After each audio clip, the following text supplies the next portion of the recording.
Ramayapatnam port నిర్మాణం పూర్తి కావస్తున్నా ఇప్పటి వరకు రాష్ట్ర ప్రభుత్వం తమకు ఇచ్చిన హామీలపై దృష్టి సారించకపోగా ప్రత్యామ్నాయం చూపకుండానే తమ గ్రామాన్ని ఖాళీ చేయాలంటూ ఒత్తిళ్లకు గురి చేయడాన్ని నిరసిస్తూ రామయ్యపట్నం పోర్టు వద్ద నిర్వాసితులు ఆందోళనకు దిగారు. పోర్టు నిర్మాణానికి వెళ్లే వాహనాలను అడ్డుకొని టెంట్ వేసి బైఠాయించిన నిర్వాసితులు తమ సమస్యలకు పరిష్కారం చూపితే కానీ నిరసనలను విరమించే ప్రసక్తే లేదంటూ భీష్మించి కూర్చున్నారు. గత 2020 సంవత్సరం ఆర్ఆర్ ప్యాకేజీను అందించేందుకు ప్రభుత్వం మొగ్గు చూపుతుందని, అలా అందిస్తే తాము పూర్తి స్థాయిలో నష్టపోయే పరిస్థితులు ఉత్పన్నమవుతున్నాయని కడ్లపాలెం గ్రామస్తులు వాపోతున్నారు. రామయ్యపట్నం పోర్టు నిర్మాణం చివరి దశకు చేరుకున్నా తమకు న్యాయం చేసేందుకు అధికారం యంత్రాంగం మీనమేషాలు లెక్కించడం తగదని, తమ గోడును అనేక పర్యాయాలు విన్నవించిన నిమ్మకు నీరెత్తినట్లు వ్యవహరించిన అధికార యంత్రాంగం ఇప్పటికైనా శాశ్వత పరిష్కారం చూపాలని డిమాండ్ చేస్తున్నారు. పోర్టు డెవలప్మెంట్ కోసం 2021 సంవత్సరంలో నోటిఫికేషన్ రిలీజ్ చేశారండి. దీనికి సంబంధించి మేము 3 సంవత్సరాల క్రితం మా భూములు మొత్తం ఇచ్చి వీళ్ళు వర్కులు చేసుకొని ఈ రోజున పోర్టు ఎండింగ్ స్టేజ్కి వచ్చింది. దీనికి సంబంధించి మా ఇక్కడ 3 మత్స్యకార గ్రామాలు ఉన్నాయి. అందులో 2 గ్రామాలు వెకెట్ చేశారు. ఒక గ్రామం వెకెట్ చేయాల్సి ఉంది, అదే మా కడ్లపాలెం గ్రామం. ఈరోజు మా గ్రామానికి సంబంధించింది ఏ వసతి వాళ్ళు మాకు చేకూర్చలేదు.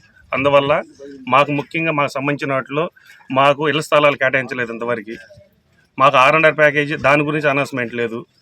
ప్లస్ మళ్ళీ వచ్చేసి మాకు ఇప్పుడు 3 years అయిందండి నోటిఫికేషన్ వదిలేసి. మళ్ళా క్లారిటీగా ఫస్ట్ నుంచి మొదటి నుంచి 18 సంవత్సరాల నుండి ఈ రోజు వరకు ఎవరికైతే 18 సంవత్సరాలు నిండుతాయో వాళ్ళందరికీ మళ్ళీ R&R ప్యాకేజ్ ఇవ్వాలి.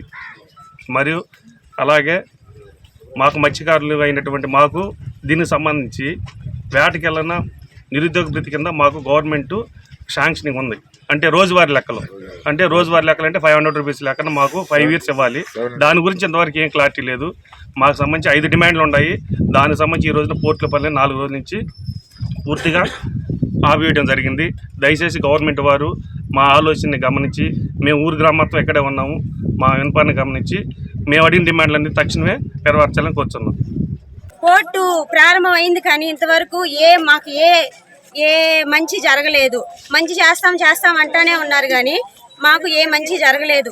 మేము మా పిల్లలు పనులు లేక చాలా ఇబ్బంది పడుతున్నాం. రోజు వేటకు వెళ్ళి సంపాదించుకుంటా రోజు పూట గడుచుకునే వాళ్ళకి ఈరోజు చాలా ఇబ్బంది పడుతున్నారు. అంతేకాకుండా ఆ రోజు నాడు 17-16 సంవత్సరాలు ఉన్నవాళ్ళు ఈరోజు మైనార్టీగా ఉన్నారు. వాళ్ళకి 21 సంవత్సరాలు వచ్చున్నాయి. ఆ రోజు 18 సంవత్సరాలు వచ్చిన వాళ్ళ వరకే సర్వే చేశారు. ఇంతవరకు సర్వే చేయలేదు. వాళ్ళకి కూడా రీసర్వే చేయాలి.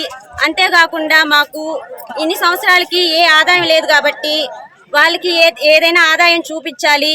మళ్ళీ తెప్పలు వేటకెళ్ళేదానికి సహాయం చేయాలి. ఇదేది మాకు గవర్నమెంట్ చేయట్లేదు.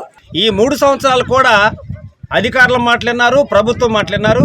కానీ వాళ్ళకి రావాల్సినటువంటి ఈ ప్యాకేజీలు కానీ ఇవన్నీ కూడా రాకుండా చాలా ఇబ్బంది పడుతూ ఉన్నారు. ఒకవైపున ఇక్కడ పోర్టులో పనులు బాగా జరుగుతూ ఉన్నాయి. ఆ పనుల వల్ల పక్కనే ఈ గ్రామం ఉండటం వల్ల ఏమైందంటే బాగా దుమ్ము ధూళి ఇదంతా కూడా వచ్చి వాళ్ళు బాగా ఇబ్బందులు పడే పరిస్థితి ఇప్పుడు చూస్తూ ఉన్నారు. అనారోగ్య పరిస్థితులు వస్తూ ఉన్నాయి. అందువల్ల వాళ్ళు ఇంకా గత్యంతరం లేని స్థితిలో ఏమైనా సరే మనం టెంట్ వేసి కూర్చోకపోతే మన సమస్య పరిష్కారం కాదు అని చెప్పేసి ఆ విధంగా ఈరోజు టెంట్లో కూర్చున్నారు. అందువల్ల వాళ్ళు అడిగేది అంటే ప్రధానమైన డిమాండ్లు ఒక 5-6 డిమాండ్లు, కీలకమైన డిమాండ్లు ఉన్నాయి. ఆ రోజు 9,91,000 రూపాయలు ఒక్కొక్క ఇంటికి ఇల్లు కట్టుకోవడానికి ఇస్తామని చెప్పారు 3 సంవత్సరాల నాడు. ఈ రోజు వచ్చేసరికి ఆ ధరలన్నీ కూడా విపరీతంగా పెరిగిపోయినాయి. సిమెంట్ ధర పెరిగింది, స్టీల్ ధర పెరిగింది, ఇసుక ధర పెరిగింది, బేల్ ధర, వర్కర్ల ధర పెరిగింది. అదే రేట్ ఇస్తానంటే కుదరదు. అందువల్ల ఈ 9,991,000కి అదనంగా 30% కలిపి ఈరోజు రేట్ల ప్రకారం ఇవ్వాలి. అది ఈరోజు టెంట్ వేయడం కూడా కీలక కారణం ఏంటంటే మాకు స్థలం ఇవ్వండి, అనుకూలమైన ప్రదేశంలో మాకు స్థలం ఇవ్వండి. మీరు స్థలం ఇచ్చేంతవరకు ఆ ప్యాకేజ్ ఏదైతే ఉందో ఆ ప్యాకేజీని 30% కేటాయించి మాకు ఇస్తే అది మాకు ఉపయోగపడుతుందని చెప్పేసి వాళ్ళు కూర్చున్నారు.